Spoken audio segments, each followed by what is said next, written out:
উত্তর ত্রিপুরা জেলার ধর্মনগর পুর পরিষদের উদ্যোগে আয়োজিত ধর্মনগর ডিএনভি বিদ্যা মন্দির প্রাঙ্গণে দুদিন ব্যাপী সুশাসন মেলা শুরু হলো সোমবার থেকে। মূলত বিকশিত ভারত সংকল্প যাত্রার নামে প্রতি ঘরে সুশাসন পৌঁছে দেওয়ার লক্ষ্যেই এই সুশাসন মেলা। সোমবার সকাল 11টা নাগাদ প্রদীপ প্রজ্বলনের মধ্য দিয়ে সুশাসন মেলার সূচনা করেন রাজ্য বিধানসভার অধ্যক্ষ তথা ধর্মনগরের বিধায়ক বিশ্ববন্ধু সেন। এছাড়াও উপস্থিত ছিলেন ধর্মনগর পুর পরিষদের চেয়ারপারসন প্রদ্যুৎ দে সরকার, ভাইস চেয়ারপারসন মঞ্জুনাথ, সমাজসেবী শ্যামলনাথ, উত্তর জেলা পরিষদের সভাধিপতি ভবতোষ দাস এবং মহকুমা শাসক সামঞ্জয় জামাতিয়া প্রমুখরা।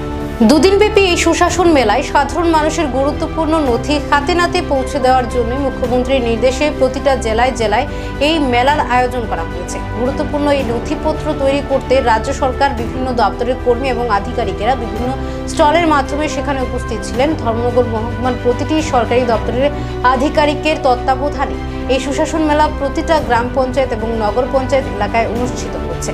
আর প্রতি ঘরে সুশাসনের সুবিধা পেতে এই মেলায় শত শত সুবিধাভোগীরা উপস্থিত ছিলেন। এদিন উপস্থিত অতিথিরা বক্তব্য রাখতে গিয়ে রাজ্য সরকারের ভূয়সী প্রশংসা করেন।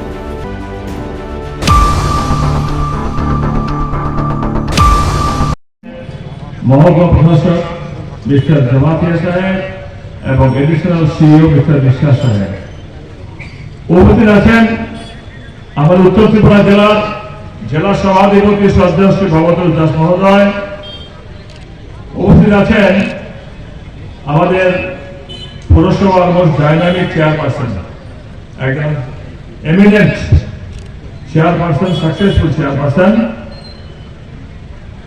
ওকে চেয়ারম্যান যদি না বানাতে পারতাম তাহলে ধর্মনগরটা কিন্তু এত বিকশিত হতো না। এসে গ্যারান্টি আমি হলফ করে বলতে পারি।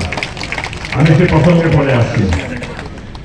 এখানে আমাদের ভাইস চেয়ারপারসন আমাদের মঞ্জুদি, সকলে ভালোবাসার দিদি, এবং সর্বোপরি এখানে উপস্থিত আছেন আমাদের দক্ষ সংগঠক, সৎ, নিষ্ঠাবান, সাহসী যুবক, বিশিষ্ট সমাজসেবী শ্যামলনাথ, বিভিন্ন দপ্তরের আধিকারিকবৃন্দ, উপস্থিত মা ভাই বোনেরা, আমাদের কাউন্সিলরগণ, পঞ্চায়েত থেকে আগত বিভিন্ন নির্বাচিত সদস্যগণ, সবাইকে আমার নমস্কার, শ্রদ্ধা, শুভেচ্ছা, ভালোবাসা, অভিনন্দন জানাই। শ্যামলকে কেন বিশিষ্ট সমাজসেবী বলা হয়? সমাজসেবী মানেই ফ্লাড হলো ঝাঁপিয়ে পড়বো, আগুন লাগলো ঝাঁপিয়ে পড়বো, ভূমিকম্প হলো ঝাঁপিয়ে পড়বো, এটা একটা পার্ট। নিশ্চয়ই এটা সমাজসেবা। কোথাও খেতে পারছে না, দুর্ভিক্ষ দেখা দিয়েছে, সেখানে গেল সমাজসেবা। কিন্তু he is a political social serviceman.